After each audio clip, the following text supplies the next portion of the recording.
see how he feels. You're coming off that screen, you catch it, you square up, and you let it go.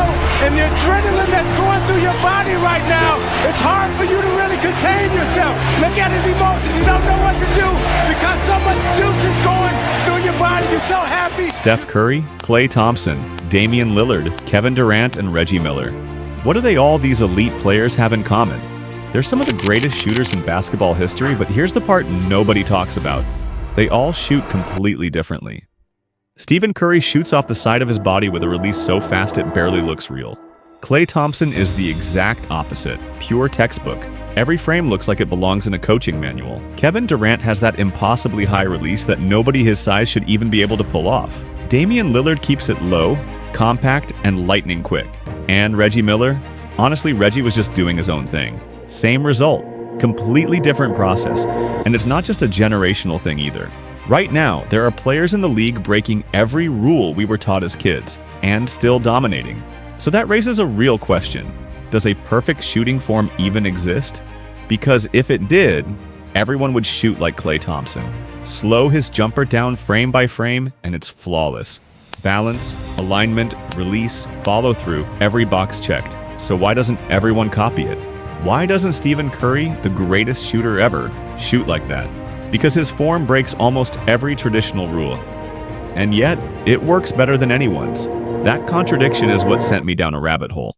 I studied Steph, Klay, KD, Dame, Kyrie Irving, Paul George, Tyrese Halliburton, Jason Tatum, hours of slow motion, biomechanics, shooting coaches.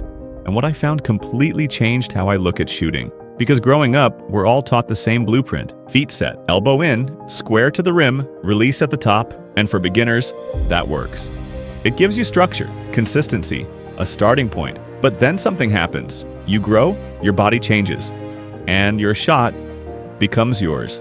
Take Tyrese Halliburton. His form looks unconventional. Low set point, awkward angle.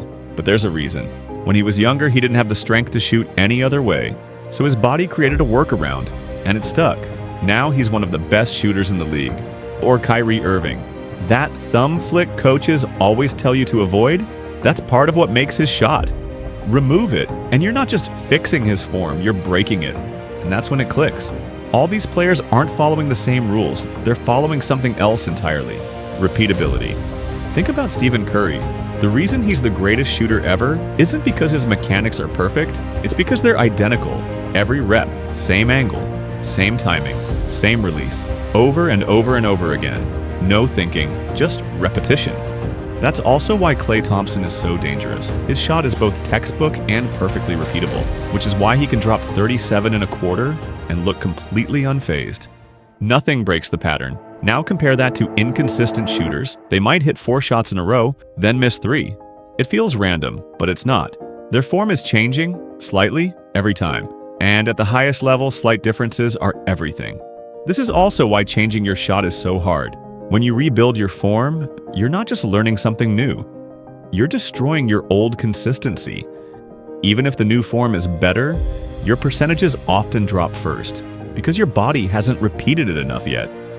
Lonzo Ball went through this, completely rebuilt his jumper, and for a while it got worse. But eventually, it clicked. Because the new motion became repeatable. Guys at the next level, you got to be able to work on that pull-up, the floater.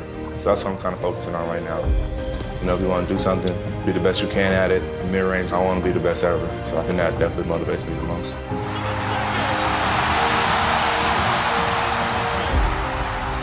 And that's exactly how elite shooting coaches think. Guys like Chris Matthews don't force one perfect form onto everyone. They refine what's already there. They take what your body naturally does and make it more consistent. And that explains everything. Why Steph looks different from Klay. Why KD doesn't shoot like Dame. Why nobody looks the same. But they all get the same result. Because there is no universal perfect form. There is only the form your body can repeat perfectly. And honestly, that's the most freeing part of all of this. If your shot feels natural and it goes in consistently, you don't need to rebuild it, you need to understand it and repeat it. Because at the end of the day, Steph doesn't shoot like Klay. Klay doesn't shoot like KD. KD doesn't shoot like Dame. But every single one of them knows exactly what their shot feels like. And they trust it every time. So the next time someone tells you your form is broken, just remember, the greatest shooter of all time shoots off the side of his body, faster than anyone ever should, and nobody's arguing with him.